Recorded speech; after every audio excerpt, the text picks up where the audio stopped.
Reorganization and full integration are some of the scariest things you can do. So you always look for the practical thing that you can do. So let me give you a specific example, right? One opportunity we found that's really powerful, it's a great source of value, is by doing, I guess, what you could describe as in-campaign optimization, which requires a certain degree of integration of information, literally bringing sometimes, digital ad exposure and sales data to the table in the same place, and being able to look at it.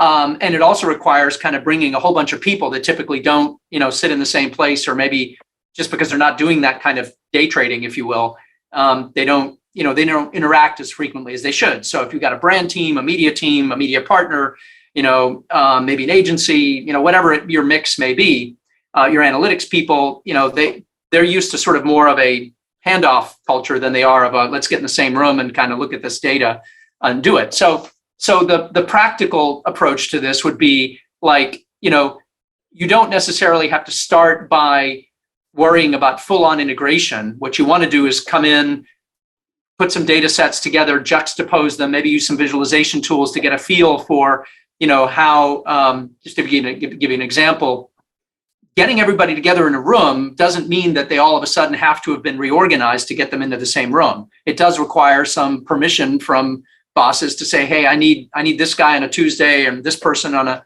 Tuesday for 90 minutes to just show up. I'll bring the bagels and look at this stuff. And then we can decide, if there's some juice there that we can squeeze in terms of trades we can make to get the value. I think we have to have more of that kind of ethos of lightweight integration organizationally and data wise to get us through this next period. And the people that have the initiative, really, it doesn't necessarily even take that much imagination, but just the initiative to do it are really going to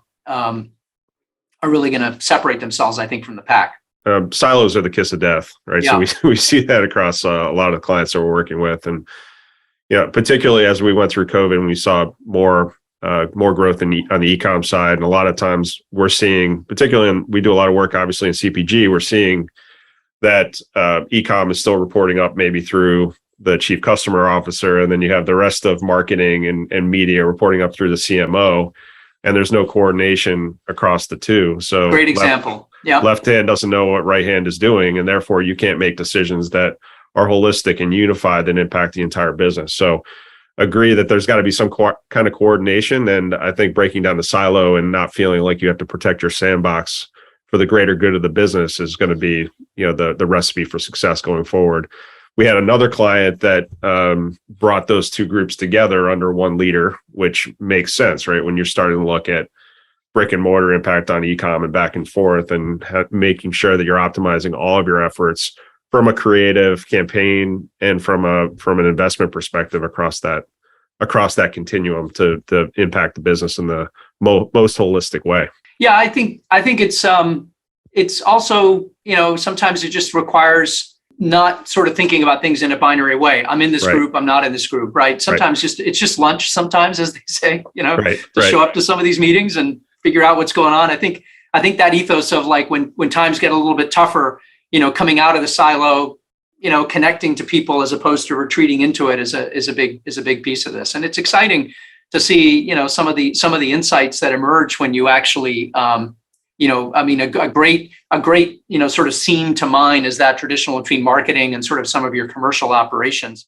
So that's the exciting part of the future, where we're going to be able to, as data becomes more and more organized, as we get platforms that are able to analyze quickly, leverage machine learning to continue to optimize decisions on a real-time basis, and then be able to see those results very quickly and action them through a more agile organization.